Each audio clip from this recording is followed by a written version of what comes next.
एक बार एक गांव में एक नागा साधु रहते थे। वह लगातार एक पेड़ के नीचे बैठकर तपस्या करते थे।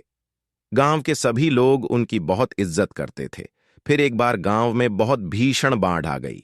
हर तरफ पानी ही पानी दिखाई दे रहा था। सभी अपनी जान बचाने के लिए इधर उधर दौड़ रहे थे। कई लोग ऊंचे स्थानों की तरफ बढ़ने लगे। इसी बीच लोगों ने देखा कि साधु बाबा पेड़ के नीचे ही बैठे हैं।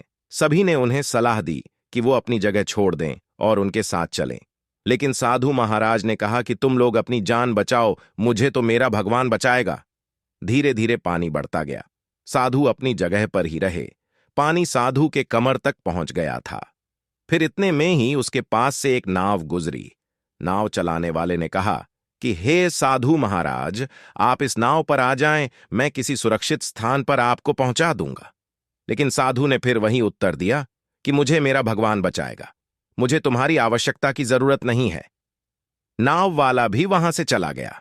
नागा साधु अपने हठयोग से पीछे हटने को तैयार नहीं थे। वह यह भी देखना चाहते थे कि क्या भगवान उन्हें बचाएंगे, और उन्हें पूरा भरोसा भी था कि जिसने मुझे जीवन दिया है वह मुझे बचाएगा जरूर। कुछ देर बाद बाढ़ और भी ज्यादा हो गई और अब तक पानी साधु महाराज के गले से ऊपर आ चुका था। साधु को लगा कि उसे पेड़ पर चढ़ना होगा। साधु ने सोचा कि उसे वहां बैठकर ईश्वर को याद करना होगा।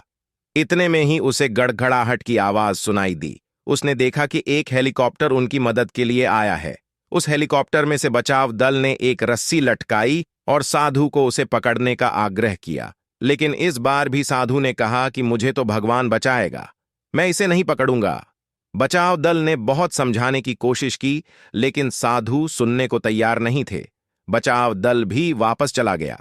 कुछ ही देर में बाढ़ की धारा में साधु बह गया और उनकी मृत्यु हो गई। जब मृत्यु के बाद साधु महाराज स्वर्ग पहुंचे तो उन्होंने भगवान से पूछा कि मैंने तुम्हारी आराधना इतने मन से की, लेकिन फिर भी मैं डूब कर मरा। तुम मुझे बचाने नहीं आए, आपने ऐसा क्यों किया? भगवान ने साधु महाराज से कहा कि मैं 3 बार तुम्हारी मदद करने आया। एक बार ग्रामीणों के रूप में, एक बार नाव वाले के रूप में और तीसरी बार बचाव दल के रूप में, लेकिन तुम मुझे पहचान नहीं पाए। इस कहानी से हमें यह सीख मिलती है कि ईश्वर हमें कई मौके देता है, लेकिन कई बार हम उन्हें अपने स्वभाव, अपने अहंकार और अपने आलस की वजह से खो देते हैं।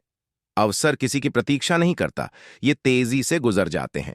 अगर हम उन्हें पहचान कर उनका लाभ उठा लेते हैं तो हम अपनी मंजिल पर जल्दी पहुंच जाते हैं। कहानी कैसी लगी कमेंट करके जरूर बताएं। चैनल पर नए हैं तो चैनल को सब्सक्राइब करना ना भूलें।